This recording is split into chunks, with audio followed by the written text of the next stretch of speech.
اور اس زندگی سے پہلے ہم ہزاروں سال تک روح کی کیفیت میں رہے، پھر یہ دنیا کی زندگی ملی، پھر قبر کی زندگی، ہزاروں سال ہمیں قبر میں رہنا ہے، پھر حشر کا 50,000 سال کا دن ہے، پھر میزان عدل ہے، اور پھر اچھوں کو جنت اور بروں کو جہنم۔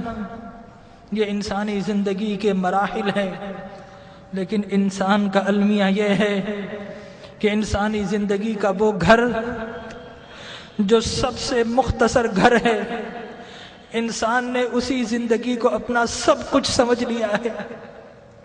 ہم اس زندگی کے لیے گھر چھوڑنا پڑے تو گھر چھوڑتے ہیں، شہر چھوڑنا پڑے تو شہر چھوڑ دیتے ہیں، وطن چھوڑنا پڑے تو وطن چھوڑ دیتے ہیں، والدین کو چھوڑ دیتے ہیں، اولاد کو چھوڑ دیتے ہیں کہ یہ زندگی اچھی ہو جائے۔ ڈاکٹر کہے کہ تمہارا جسم بیمار ہے، فلاں چیز چھوڑ دو، تو ہم وہ چھوڑ دیتے ہیں، حتیٰ کہ کھانا اور پینا بھی چھوڑ دیتے ہیں۔ لیکن میرے بھائیوں، اپنے دل پر ہاتھ رکھ کر بتاؤ کہ کبھی اللہ اور اس کے رسول کے لیے کچھ چھوڑا ہے؟ اللہ نے کہا کہ برے اعمال چھوڑ دو، تو ہم نے اللہ کے لیے کبھی برے اعمال چھوڑے ہیں؟ اس کے رسول کی محبت کی خاطر کچھ چھوڑا ہے؟ ارے فقط ایک آنکھ جانے کا خطرہ ہو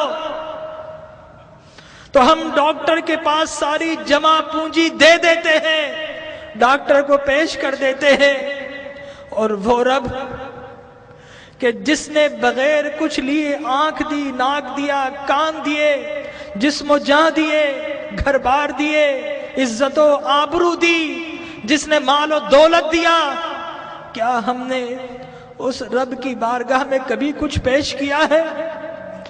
اپنے دل پر ہاتھ رکھ کر بتائیے، کبھی رات نیند کو قربان کر کے کبھی اس رب کی بارگاہ میں کچھ سجدے پیش کیے ہیں؟ کبھی اس رب کی خاطر آنسو بہائے ہیں؟ ارے اس دنیا کو سب کچھ سمجھنے والوں، اس دنیا کو بڑا ہم سجاتے ہیں، گھر میں رنگ و روغن کرتے ہیں، فانوس لگاتے ہیں، وائٹ واش کرتے ہیں، قیمتی گدے اور قیمتی سامان سے اپنی زندگی کو آرام پہنچاتے ہیں، لیکن یاد رکھیے کہ یہ زندگی 60-70 سال کی زندگی ہے، آگے کی جو زندگی، قبر کی جو زندگی ہے، وہ ہزاروں سال کی زندگی ہے، اور خدا کی قسم ہماری قبر ہمیں پکار رہی ہے، یہ ہم ہی نکمے ہیں نہیں سنتے، ہماری قبر کہہ رہی ہے کہ لوگوں میں بھی تو تمہارا گھر ہوں، لوگوں میرے پاس بھی تم کو آنا ہے۔ اے دنیا کے گھروں کو سجانے والوں، کبھی میری سجاوٹ کا بھی انتظام کیا ہے؟ اگر نہیں کیا تو یاد رکھو کہ میں اندھیرا گھر ہوں، میرے پاس روشنی نہیں ہے، میرے پاس آؤ تو روشنی کا انتظام کر کے آنا، میرے پاس آؤ تو چراغ لے کر آنا۔ ارے میں تو لوگوں کی پسلیوں کو بھیج دیتی ہوں، میرے پاس تو ڈسنے والے سانپ اور بچھو ہیں، میرے پاس تو اندھیرے ہیں۔ ہماری قبر پکار رہی ہے کہ لوگوں میرے پاس تو سنگریزے ہیں، میرے پاس تو تعفن ہے، پیپ ہے، پس ہے، میرے پاس آؤ تو انتظام کر کے آنا، خالی ہاتھ آئے تو پھر بڑا پچھتاؤ گے، میرے پاس آؤ تو ایک اعمال کا دیا ہاتھ میں لے کر آنا۔ لیکن ہمارا المیہ یہ ہے کہ ہم قبر کی پکار سننے کو تیار نہیں ہیں۔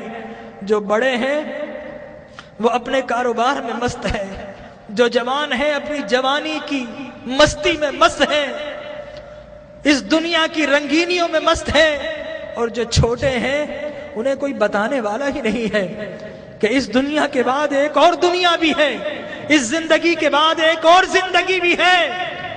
بتائیے اگر آپ سے کوئی کہے کہ دیوار کے پیچھے کوئی گن لے کر کھڑا ہے تو آپ جائیں گے؟ اگر کوئی کہے آپ سے کہ اس جہاز میں مت بیٹھو یہ کریش ہونے والا ہے، آپ کبھی نہیں بیٹھیں گے، الٹ ہو جائیں گے۔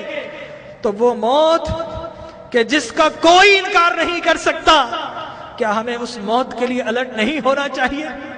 ہمارے نبی نے بتایا کہ لوگوں، جو کچھ میں جانتا ہوں اگر تمہیں معلوم ہو جائے تو تم ہنسنا چھوڑ دو، تم رونا شروع کر دو، ہنسنا چھوڑ دو۔ لوگوں، جو کچھ میں دیکھ رہا ہوں اگر تم دیکھ لو تو تم شہروں کو چھوڑ دو اور جنگلوں میں دوڑ پڑو۔